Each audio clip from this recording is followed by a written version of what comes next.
Right, I got a nice little Zippo the other day. Let's take a look at this thing.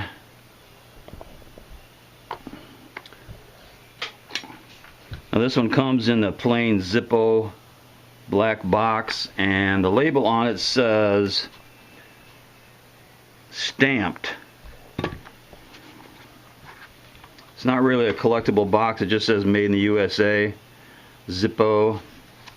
And this one is on a high polished chrome body, and it has 5 examples of stamps by Zippo, bottom stamps.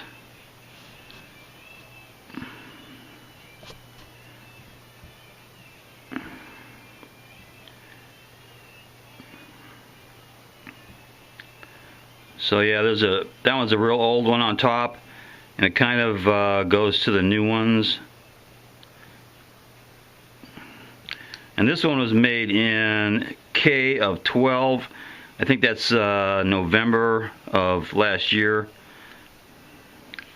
So this is a real nice example of a high polished Zippo that would be, now this one will probably take scratches and fingerprints, but I wouldn't hesitate to carry this one because it's a real good example of what Zippo does.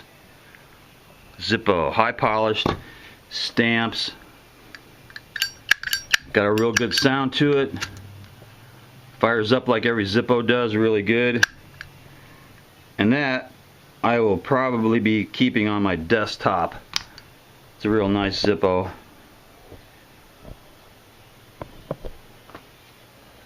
Knuckle bump.